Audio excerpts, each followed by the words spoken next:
ભાવનગરમાં પણ 5 વર્ષની બાળકી સાથે દુષ્કર્મ। વર્તેજ પંથકમાં 5 વર્ષની બાળકી સાથે દુષ્કર્મ। પાડોશમાં રહેતા 21 વર્ષીય યુવક પર દુષ્કર્મનો આરોપ। ચોકલેટ અપાવવાની લાલચ આપીને દુષ્કર્મ ગુજાર્યાનો આરોપ। વર્તેજ પોલીસે ફરિયાદ નોંધીને તપાસ શરૂ કરી તો બાળકીને ગંભીર ઇજાઓ થતા હોસ્પિટલ ખસેડાઈ છે।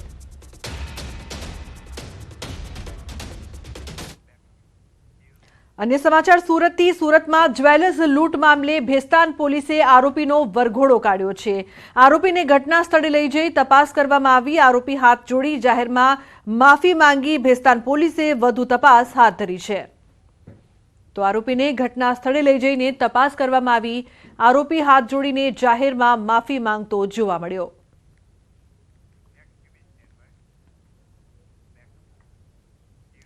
उत्तर गुजरात में सीआईडी क्राइम की मोटी कार्यवाही। ननामी अर्जीना आधारे सीआईडी दरोड़ा। उत्तर गुजरात में बीजेड ग्रुप पर सीआईडी की तवाई। बीजेड ग्रुपना सीईओ है भूपेन्द्र झाला। रोकाणकारों पासेथी 6000 करोड़ उघराव्या। गुजरात राजस्थान में ऑफिस खोली गैरकायदेसर रीते पैसा उघराव्यानो पण आरोप। तो हिम्मतनगर, विजापुर, मोडासा में दरोड़ा पाडवामां आव्या। मोडासा, वडोदरा और मालपुर में दरोड़ा। 7 पीआई और 50 पोलीस कर्मचारीओ दरोड़ा में शामिल। तो बीजेड ग्रुपनी ऑफिसमांथी मળી આવ્યા છે દસ્તાવેજો।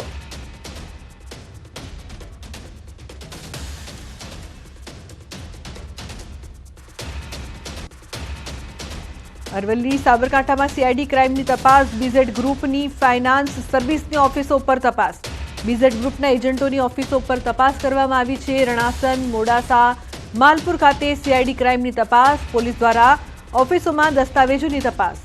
પોન્ઝી સ્કીમો પર सीआईडी दरोड़ा। हिम्मतनगर, प्रांतिज, तलोद और मोडासा में पण दरोड़ा। अरवली तेमज साबरकांठा जिल्ला में सीआईडी ની જે ટીમો દ્વારા અલગ અલગ ટીમો બનાવી અને દરોડા પાડવામાં આવ્યા છે। બીજેડ ફાઇનાન્શિયલ સર્વિસ દ્વારા જે રોકાણકારોને જે લોભામણી જે લાલચ આપી જે ફાઇનાન્શિયલ સર્વિસ કરવામાં આવતી હતી બીજેડ ફાઇનાન્શિયલ સર્વિસના જે એજન્ટો છે તેમની સાથે પૂછપરછ કરવામાં આવી છે। આપણે આ દ્રશ્યો જોઈ શકો છો કે મોડાસા શહેર ખાતે આવેલી જે એજન્ટની ઓફિસ છે ત્યાં આપણે ઊભા છીએ। સાથે જ આ સિવાય માલપુર તેમજ મેઘરજ સીમાલવાડાની જે ઓફિસ છે ત્યાં પણ તપાસ કરવામાં આવી હતી। લગભગ આ જગ્યાએ 4 કલાકથી વધુ તપાસ જે सीआईडी ક્રાઇમના જે અધિકારીઓ છે તેમના દ્વારા કરવામાં આવી હતી। અહીંથી જે દસ્તાવેજો જપ્ત કરવામાં આવે છે તેમાં જાણવા જોગ 5/24 અન્વયે તપાસ શરૂ કરવામાં આવી હતી। અહીંથી પણ પ્રિન્ટર સહિત જે સામાન જપ્ત કરવામાં આવ્યો છે। જિલ્લામાં અન્ય ઓફિસોમાંથી કોમ્પ્યુટર સહિત સામાન જપ્ત કરવામાં આવ્યો છે। કાર્યવાહી કરવામાં આવી છે, એજન્ટોની પૂછપરછ કરવામાં આવી છે। જોવાનું એ રહે છે કે सीआईडी ક્રાઇમની તપાસ હવે કઈ દિશામાં જાય છે। હાર્દિક પટેલ, ન્યૂઝ 18 ગુજરાતી, અરવલી। તો અમદાવાદમાંથી ઝડપાયેલ નકલી આઈએએસ અધિકારી મામલે વધુ એક ખુલાસો થયો છે। મહાઠગ મેહુલ શાહે બોપલની શાળાના સંચાલકને ઠગવાનો પ્રયાસ કર્યો હોવાનો ખુલાસો થયો છે। ઠગબાજ મેહુલ શાહ બોપલની સેન્ટ એન્સ સ્કૂલનો 125 કરોડમાં ખરીદી લીધી હોવાનો શેખી મારતો હતો, જો કે શાળાનો કોઈ સોદો ન થયો હોવાની અને શાળા હજી પણ તેમની પાસે જ હોવાની સંચાલકે સ્પષ્ટતા કરી છે। શાળા સંચાલક મુજબ ઠગબાજ મેહુલ શાહ જ્યારે પણ સેન્ટ એન સ્કૂલમાં આવતો હતો ત્યારે લાલ લાઇટવાળી કારમાં આવતો હતો અને અસારવાની શાળા સહિત 3 થી 4 સ્કૂલ ખરીદી લીધી હોવાનો દાવો પણ કરતો હતો। અમદાવાદ ક્રાઇમ બ્રાન્ચે પકડેલા મહાઠગ એવા નકલી આઈએએસ અધિકારી મેહુલ શાહ મામલામાં વધુ એક ખુલાસો થયો છે। મેહુલ શાહે શેખી મારી હતી કે તેણે બોપલની જે આ સેન્ટેન્સ સ્કૂલ છે તે તેણે 125 કરોડ રૂપિયામાં ખરીદી લીધેલી છે અને અમદાવાદની અલગ અલગ સ્કૂલમાં પણ તે પોતે એ માલિક છે તેવી શેખીઓ મારતો હતો। તેણે અહીંયા બોપલની સ્કૂલમાં પણ સંપર્ક કર્યો હતો, તેના ટ્રસ્ટીઓની સાથે મળી અને અલગ અલગ સ્કૂલનો તે માલિક છે તેવી અહીંયા તેણે શેખી મારી હતી। તેણે અસારવાની જે વિશ્વ સ્કૂલ છે તેણે તે 35 કરોડમાં ડીલ કરી હોવાની પણ અહીંયા એણે શેખી મારી હતી। એટલે ક્યાંક ને ક્યાંક જે છે તે અહીંયા જે બોપલની સ્કૂલના સંચાલકોને પણ તેણે ઠગવાનો પ્રયાસ કર્યો હતો, પરંતુ જે પ્રકારે ન્યૂઝ 18 ગુજરાતીની ટીમ સાથે જે સેન્ટેન્સ સ્કૂલના સંચાલક જે છે તેઓએ વાતચીત કરીને તેમાં તેઓએ જણાવ્યું કે કોઈપણ પ્રકારનો સોદો જે છે તે આ મહાઠગ મેહુલ સાથે થયો નથી અને હજુ પણ આ સ્કૂલ જે છે તે મૂળ જે ટ્રસ્ટી છે તેમની પાસે છે અને વાલીઓએ કે વિદ્યાર્થીઓએ ચિંતા કરવાની જરૂર નથી। કેમેરામેન હિરેન શાહ સાથે સંજય ટાંક, ન્યૂઝ 18 ગુજરાતી, અમદાવાદ। સમાચારમાં આગળ વાત કરીશું આધારથી અકળાયા।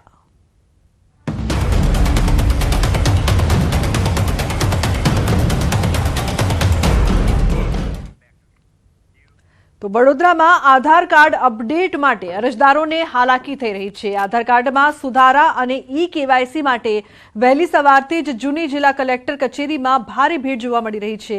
રાશન કાર્ડનું આધાર કાર્ડ સાથે ઈ-કેવાયસી લિંક કરાવવા માટે અરજદારો ધક્કા ખાવા મજબૂર છે। અરજદારોનો આક્ષેપ છે કે સવારે 4 વાગ્યાથી લાઇનમાં ઊભા રહેવા છતાં વારો નથી આવતો। દિવસમાં માત્ર 100 લોકોને ટોકન આપવામાં આવે છે, જ્યારે બાકીના લોકોએ વિલામોએ ઘરે પરત ફરવું પડે છે। સર્વર વારંવાર ઠપ થઈ જતા લોકો છેલ્લા 3 દિવસથી ધક્કા ખાવા મજબૂર થઈ ગયા છે। તો બીજી તરફ જૂની જિલ્લા કલેક્ટર કચેરી જર્જરિત હોવાથી અહીં બિલ્ડિંગમાં પ્રવેશ પર પ્રતિબંધ છે। તેમ છતાં રોજ મોટી સંખ્યામાં અહીં અરજદારો આવે છે અને જીવના જોખમે વહેલી સવારથી લાઇનમાં ઊભા રહેવા મજબૂર છે। 2 દિવસથી ધક્કા ખાઈએ છીએ। તેની આગળ મહિનાથી પણ ધક્કા ખાતા હતા, તોય થયું જ નહીં। બધા કાર્ડો માગ્યા કરે, આ કાર્ડ લાવો, પેલું કાર્ડ લાવો, એવું કર્યા કરે। હવે કાલે આવ્યા હતા કે તમારે એનો નોમ કમીનો દાખલો લાવો, કે નોમ કમીનો દાખલો અડધી ઉંમરે કઈ કરાવવા જઈએ આપણે એમ, તો એમને કરવું જોઈએ ને અમારું કામ એમ। કોઈ આપતું જ નથી જવાબ, આયુ જોઈશે, પેલું જોઈશે, એવું કર્યા કરે છે। ટોકન 11 વાગે આપી અને એમાં તો શોર્ટ ટોકન મળે આપે છે। એમાં આયા તો ખરા, ના આયા તો કઈ નહીં। આજે આજુબાજુ જિલ્લાના બધા જ ગામડાના બુજુર્ગ, એઝેડ, જે બીપી ડાયાબિટીસના પેશન્ટ છે તે સવારે 5 વાગ્યાથી કોઈક 4 વાગ્યાથી લાઇનમાં ઊભા છે। 11 વાગે ટોકન નંબર ખુલશે, ત્યાર પછી ફોર્મ ભરવામાં આવશે। 5-6 વાગ્યા સુધી આ ભયજનક બિલ્ડિંગની નીચે ઊભા છે। બરાબર, કોઈ હાદસો થઈ જાય, કોઈ મેટર થઈ જાય તો એની જવાબદાર થોડા દાડા ઇન્ક્વાયરી થાય અને પછી એ વસ્તુ બધું બંધ થઈ જાય। અમે 2-3 દિવસથી ધકોડા ખાઈએ છીએ। સવારમાં કારના 4 વાગ્યાના આવીને બેઠા છે અહીંયા આગળ, પણ કઈ વ્યવસ્થા છે ને, એના ભાઈ જીલિંગ બિલ્ડિંગ છે। હવે કઈ થાય તો સરકાર શું કરશે? સરકાર કઈ એ કરશે? અમને કશી વ્યવસ્થા નથી આવી, નહીં શૌચાલયની વ્યવસ્થા સારી કે નહીં પાણીની કે કશી વ્યવસ્થા છે નહીં અહીંયા આગળ। જે કરો તે પોતાની જાતે કરો, અને આપણે આ ધકોડા ખવડાવે તે જુદા આપણાને જોના જોખમને દખે બે કામ કરાવવાનું એટલે આપણે કરવું બે જેવું પડે છે। શું કરવાનું આવું કરી છે એટલે સસ્તાનાની દુકાનદારો છે એમને પણ હવે એક્સેસ આપી દીધા છે, તો લોકો અહીંયા ના આવે ત્યાં એમના જોડે કેવાયસી કરાવે તો પણ ગામે જ થઈ જાય એમ, કે જે ગ્રામ પંચાયતમાં પણ લોકો જઈ શકે છે એ કેવાયસી કરવા માટે। સસ્તા નાની દુકાને પણ જઈ શકે છે। શાળાના જે છોકરાઓ હોય, નાના છોકરાઓ, તો શાળાના આચાર્યનો પણ અમે એક્સેસ આપી દીધા છે PDS પ્લસના, તો ત્યાં પણ બેઠા બેઠા થઈ જશે એમ। જો તમે એક રેશન કાર્ડ ધારક છો તો ઈ-કેવાયસી કરાવવું તમારા માટે ફરજિયાત છે। વડોદરા શહેરમાં લોકો ઈ-કેવાયસી કરવા માટે આવી રહ્યા છે, પરંતુ તેઓ પોતાના જીવના જોખમે આ ઈ-કેવાયસી કરાવતા હોય તેમ લાગી રહ્યું છે। સીધા દ્રશ્યો બતાવીશું। આ જે જૂની કલેક્ટર કચેરી છે ત્યાંના દ્રશ્યો છે, અને આ જે બિલ્ડિંગ છે કે જ્યાં આખો પ્રોસેસ છે તે કરવામાં આવી રહ્યો છે। એ બિલ્ડિંગની બહાર એક બોર્ડ મારવામાં આવ્યું છે કે આ બિલ્ડિંગ જે છે તે ભયજનક છે અને અહીંયા પ્રવેશ જે છે તે નિષેધ છે। ત્યારે આ બોર્ડની સાથે સાથે અહીંયા બેઠેલા લોકો છે એ તમને બતાવીશું કે એક તરફ આ જોખમી ઇમારતનું બોર્ડ માર્યું છે અને બીજી બાજુ લોકો જે છે અહીંયા ઈ-કેવાયસી કરવા માટે આવ્યા છે। એટલે સ્વાભાવિક વાત છે કે લોકો જે છે ત્યાં પ્રક્રિયા પોતાના જીવના જોખમે કરાવી રહ્યા છે। બીજી વાત કરીએ તો અહીંયા જ્યારે લોકો આવે છે ત્યારે તેમને યોગ્ય કોઈપણ પ્રકારનો જવાબ જે છે તે મળતો નથી। વહેલી સવારે 3-4 વાગ્યાથી લોકો અહીંયા આવી જાય છે અને લાંબી કતારો જે છે તે આ મુજબ લગાવી દે છે। લગભગ 11 વાગ્યાની આસપાસ ટોકન આપવામાં આવે છે। એમાં પણ જે તમામ લોકો આવ્યા હોય એ તમામ લોકોને ટોકન નથી મળતી। એક મર્યાદિત સંખ્યામાં લોકો જે છે તેમને ટોકન આપવામાં આવતી હોય છે, ત્યારે લોકો અહીંયા હેરાન પરેશાન થઈ રહ્યા છે। ઇમારતની વાત કરીએ તો જર્જરિત ઇમારત તો છે જ, પરંતુ અહીંયા શૌચાલય સહિતની જે પાણીની વ્યવસ્થા હોય એ પીવાના પાણીની વ્યવસ્થા પણ નથી। એટલે અયોગ્ય વ્યવસ્થા વચ્ચે લોકો જે છે અહીંયા ઈ-કેવાયસી કરવા માટે આવી રહ્યા છે। લોકો જે છે તેઓની અંદર ભારે રોષ જોવા મળી રહ્યો છે। આ તમામ લોકો તમે જે જોઈ રહ્યા છો તે વડોદરા ગ્રામ્યના લોકો છે। લોકોનું એવું કહેવું છે કે ગામડાથી શહેર સુધીનો ધક્કો ખવડાવો એના કરતાં જો આ જ પ્રક્રિયા ગ્રામ પંચાયતમાં કરી દેવામાં આવે તો ગામના લોકોને વધુ સરળતા રહે। ગૃહિણીઓ છે પોતાનું ઘર છોડીને આવી છે, તો જે યુવાનો છે પોતાની નોકરી છોડીને આવ્યા છે, ત્યારે આ વ્યવસ્થા સુધારવામાં આવે તેવી જે માંગણી છે તે અરજદારો કરી રહ્યા છે। હાર્દિક દીક્ષિત, ન્યૂઝ 18 ગુજરાતી, વડોદરા। તો રાજકોટના આધાર કેન્દ્ર બહાર ઈ-કેવાયસી માટે લોકો કતારોમાં લાગ્યા। આધાર કેન્દ્ર બહાર લોકોના હાલ બેહાલ જોવા મળ્યા। લોકો પારાવાર મુશ્કેલીઓનો સામનો કરતા નજરે પડ્યા છે। રાજકોટ મહાનગરપાલિકાના સેન્ટ્રલ ઝોન કચેરી ખાતે આધાર કેન્દ્ર બહાર 500 જેટલા લોકો લાઇનમાં ઊભા જોવા મળ્યા। ત્યારે ન્યૂઝ 18એ અરજદારોની વ્યથા સાંભળી। અરજદારો વહેલી સવારના 9 વાગ્યાથી લાઇનમાં ઊભા છે। લગભગ 3 કલાકથી પણ વધુ સમય સુધી લોકો લાઇનમાં ઊભા રહ્યા બાદ પણ વારો ન આવતો હોવાનું અરજદારોએ જણાવ્યું। કેટલાક અરજદારોએ 3 દિવસથી ધક્કા ખાવા છતાં ઈ-કેવાયસી ન થયાનું જણાવ્યું.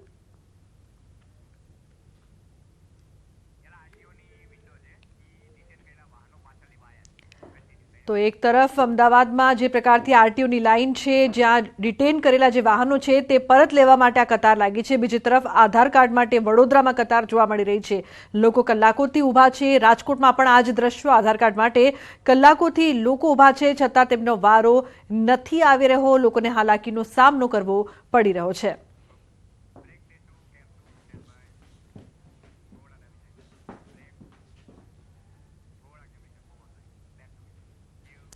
સમાચારનો પ્રવાહ યથાવત રહેશે. હાલ રોકાઈશું એક બ્રેક માટે. આપ જોતા રહો ન્યૂઝ 18 ગુજરાતી.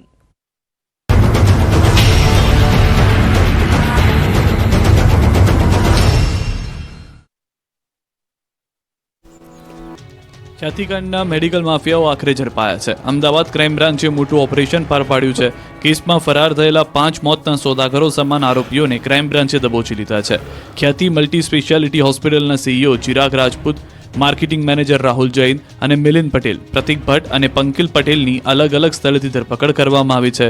આ ચંડાળ ચોકડી મધ્ય ગુજરાતના ફાર્મ હાઉસમાં છુપાઈ હોવાની માહિતી હતી, જેમાં ચિરાગ ખેડાથી જ્યારે રાહુલ અને મિલિંદને ઉદયપુરથી ઝડપાયા છે.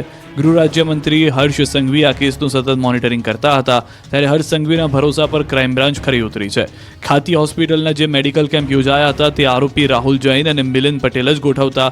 PMJAY અંતર્ગત સ્વસ્થ લોકોના પણ ઓપરેશન કરીને મોતના મુખમાં ધકેલનારા આરોપીઓને શોધવા પોલીસ રાત દિવસ એક કરી રહી હતી, જે આખરે ક્રાઇમ બ્રાન્ચના હાથમાં આવી ગયા. આ તમામ લોકો પોતાનો મોબાઈલ ફોન બંધ કરીને નવા મોબાઈલથી સોશિયલ મીડિયા દ્વારા સંપર્કમાં હોવાનો ખુલાસો થયો. આરોપીઓને હાલ અમદાવાદ ક્રાઇમ બ્રાન્ચ લઈ આવવામાં આવ્યા છે અને તેઓની પૂછપરછ કરવામાં આવી રહી છે. તેઓ કઈ રીતે ભાગ્યા હતા અને તેમણે કોને મદદ કરી હતી તે અંગેની તપાસ કરવામાં આવી રહી છે. જોકે આ કેસમાં હજી પણ 3 આરોપીઓ ભૂગર્ભમાં હોવાથી હજી તેની શોધખોળ કરવામાં આવી રહી છે. ખ્યાતિ હોસ્પિટલ કાંડમાં કુલ 9 આરોપીઓ સામે ગુના નોંધાયા છે, જેમાંથી અત્યાર સુધીમાં 6 આરોપીઓ પકડાઈ ગયા છે. આ કેસમાં સૌપ્રથમ ડોક્ટર પ્રશાંત વજીરાણીની ધરપકડ કરાઈ. હવે વધુ 5 આરોપીઓ ઝડપાયા, જ્યારે 3 આરોપીઓ હજી પણ વોન્ટેડ છે, જેમાં મુખ્ય કાર્તિક પટેલ વિદેશમાં છે, જ્યારે 2 આરોપી કોઠારી અને પટોલિયા ભારતમાં જ છે. જોકે આ બંને માફિયાઓ ભૂગર્ભમાં ઉતરી ગયા છે. રાજકોટમાં પાટીદારો બાખડ્યા છે. પટેલોની 2 સંસ્થા ખોડલધામ અને સરદારધામ વચ્ચે ઝઘડો સામે આવ્યો છે. એકબીજાના જાની દુશ્મન બની પાટીદારોની 2 મોટી સંસ્થા લેવા પાટીદાર આગેવાન અને સરદારધામના સૌરાષ્ટ્ર ઝોનના ઉપપ્રમુખ જયંતિ સરદારા પર હુમલાને લઈને મોટો ઝઘડો થઈ ગયો છે. જૂનાગઢ SRPના PI અને ખોડલધામ ટ્રસ્ટના ટ્રસ્ટી સંજય પાદરિયા દ્વારા હુમલો કરવામાં આવ્યો હોવાની પોલીસ ફરિયાદ નોંધાઈ છે. આ હુમલાની ઘટનાએ સામાજિક રૂપ ધારણ કર્યું અને ખોડલધામ સરદારધામ વચ્ચેનું કોલ્ડ વોર સામે આવ્યું. ભોગ બનનાર જયંતિ સરદારાએ હોસ્પિટલના બિછાનેથી ખોડલધામના ચેરમેન નરેશ પટેલનું નામ લેતા વિવાદ વકર્યો. રાજકોટના કણકોટ વિસ્તારમાં ઘટના બની. હોસ્પિટલમાં લવાયા બાદ ભાજપના પૂર્વ કોર્પોરેટર અને સરદારધામના ઉપપ્રમુખ જયંતિ સરદારાનો આરોપ હતો કે PI પાદરિયાએ એક પ્રસંગના ખૂણામાં બોલાવીને ધમકી આપી અને કહ્યું હતું કે સરદારધામના ઉપપ્રમુખ બનીને સમાજ સાથે ગદ્દારી કરી છે અને તે પદ પરથી રાજીનામું આપી દેવા કહ્યું, જે બાદ જાનથી મારી નાખવાની ધમકીનો પણ આરોપ લગાવાયો. હવે સમગ્ર મામલે ACP BJ ચૌધરી તપાસ કરી રહ્યા છે.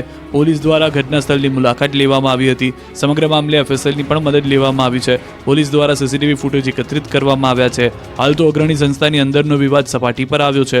ખોડલધામ અને સરદારધામ વચ્ચે હવે આ લડાઈ વર્ચસ્વની લડાઈ બની ગઈ હોય તેવું લાગે છે. રફતારના રાક્ષસો બેફામ બની ગયા છે, ત્યારે મોરબીમાં રામચોકમાં રિવર્સમાં મોત આવ્યું હતું. મોરબીના રામચોક વિસ્તારમાં બેકાબુ બનેલી એક કારે અકસ્માત સર્જ્યો હતો. એક કાર ચાલક રિવર્સ લઈ રહ્યો હતો, ત્યારે અચાનક કાર બેકાબુ બની જતા કાર બેરિકેડ અને વાહન સાથે અથડાઈ હતી. વાહનો પર કાર ચડાવી દીધી હતી. ઘટનાને લઈને દોડધામ મચી ગઈ હતી. આ ઘટનાને પગલે આસપાસના લોકો ઘટના સ્થળે ટોળું વળતા કાર ચાલક કારને સાઈડમાં મૂકવાનું બહાનું બતાવીને ભાગી છૂટ્યો હતો. આ મામલે મોરબી પોલીસે વધુ તપાસ હાથ ધરી. સર્પાકાર બાઇક ચલાવતા સ્ટંટબાજના દ્રશ્યો છે.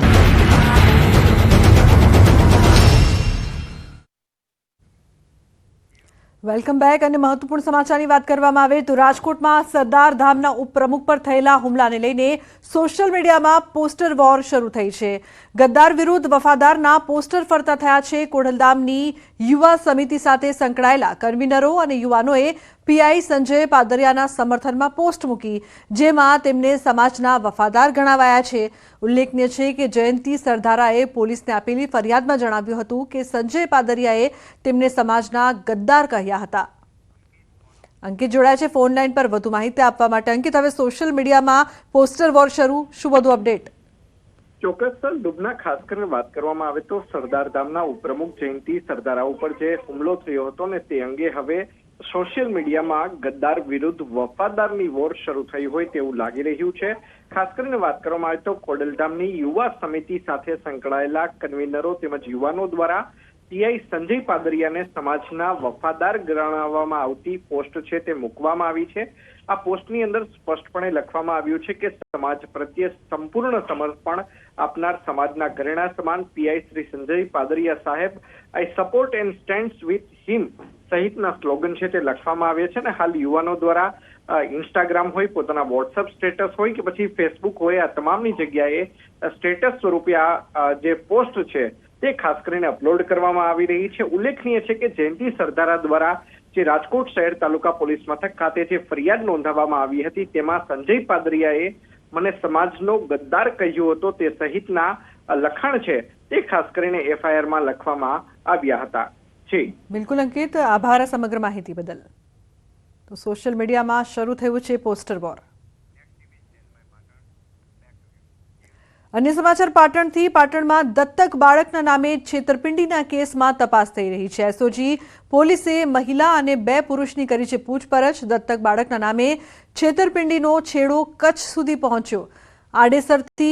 આડેસર સુધી પહોંચ્યા દત્તક બાળકના નામ. છેતરપિંડીના તાર બોગસ તબીબે બાળકનો કર્યો હતો સોદો.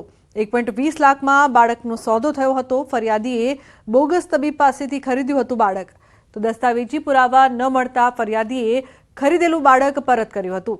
બોગસ ડોક્ટર સુરેશ ઠાકોરે ફરિયાદીને રૂપિયા પરત ન આપતા નોંધાવી હતી ફરિયાદ. તો સુરતના માંગરોળના કોસંબા નજીક નેશનલ હાઈવે પર અકસ્માતની ઘટનામાં પોલીસનો તપાસનો ધમધમાટ. કોસંબા પોલીસે લક્ઝરી બસના ચાલક વિરુદ્ધ ગુનો દાખલ કર્યો. અકસ્માતની ઘટનામાં એક પેસેન્જરનું મોત થયાનું પોલીસે જણાવ્યું. ચાલકે પૂરઝડપે લક્ઝરી બસ ચલાવતા અકસ્માત સર્જાયો હોવાનું પોલીસની પ્રાથમિક તપાસમાં સામે આવ્યું. લક્ઝરી બસ હાઈવેથી નીચે ઉતરી ખાડામાં પડી ગઈ હતી, જેમાં 25 જેટલા પેસેન્જર્સને ઈજા થઈ હતી. આજરોજ સવારના 4:30 થી 5ના સમયગાળા દરમિયાન રાજસ્થાનના બાલોદરાથી મુંબઈના મહારાષ્ટ્રના નાસિક શિરડી જતી લક્ઝરી બસ AR01T0549 ને કોસંબા પોલીસ સ્ટેશન વિસ્તારના ચાંદની હોસ્પિટલ પાસે અકસ્માત નડતા ની જાણ થતાં તાત્કાલિક પોલીસ સ્થળ પર પહોંચી ગયેલ અને ઘાયલ પેસેન્જરોને નજીકની અને સુરત સિવિલ હોસ્પિટલ ખાતે મોકલી આપવામાં આવેલ છે. તો અંકલેશ્વરમાં નોટિફાઈડ એરિયામાં રખડતા ઢોરનો ત્રાસ વધ્યો છે. અંકલેશ્વર જેડીસીમાં રખડતા ઢોર પકડવાની કામગીરી હાથ ધરવામાં આવી. થોડા સમય દરમિયાન ઢોરોના વારંવાર ત્રાસથી સ્થાનિકોની ફરિયાદ ઉઠી હતી. આથી પોલીસે પશુ માલિકો સામે પણ પગલાં ભરી ઢોરોને પકડવાની કામગીરી કરવામાં આવી છે.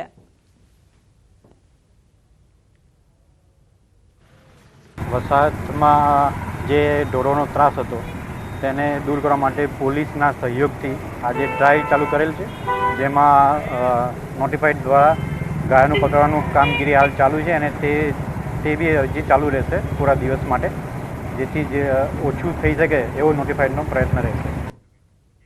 તો અમદાવાદમાં કિન્નરોની દાદાગીરી સામે આવી છે. અમરાઈવાડીના રાધે બંગલોઝમાં કર્યો હોબાળો. પ્રસંગ ભેટ ઓછી મળતા કર્યું અણછાજતું વર્તન. દીકરીના લગ્ન પ્રસંગ હોવાથી 51,000ની કરી હતી માંગ. ચેરમેને સમજાવવા જતાં કિન્નરોએ હુમલો કર્યો. તો ટોળું બોલાવીને ચેરમેન સાથે અશોભનીય વર્તન કરવામાં આવ્યું.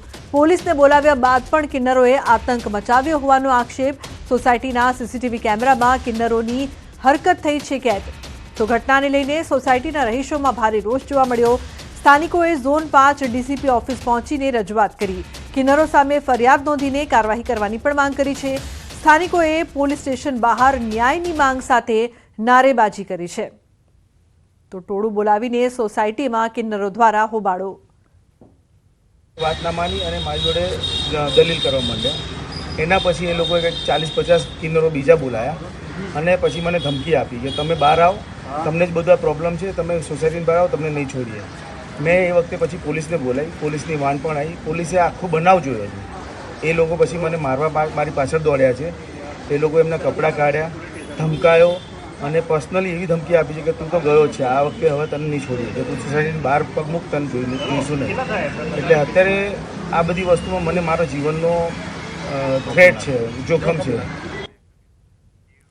તો અમદાવાદના ગ્રામ્ય પંથકમાં માતાજીની માનતાના નામે રૂપિયા ઉઘરાવતી 2 મહિલાઓનો વિડીયો થયો છે વાયરલ. બંને ધંધુકા બરવાડા રોડ પર તગડી ગામ નજીક રાહદારીઓ વાહન ચાલકોને રોકીને રૂપિયા ઉઘરાવતી હતી. જો કે રાહદારીઓ છેતરપિંડીનો ભોગ બન્યા હોવાનું લાગતા સ્થાનિકોએ બંને મહિલાઓને ઝડપી પૂછપરછ કરતા ભાંડો ફૂટ્યો. મહિલાઓ રોડ ઉપર ઊભા રહી લોકો પાસેથી માતાજીની બાધાના નામે રૂપિયા પડાવતી હતી. જો કે જાગૃત નાગરિકે મહિલાઓની પૂછપરછ કરતા બંને રોડ પરથી નાસી છૂટી હતી.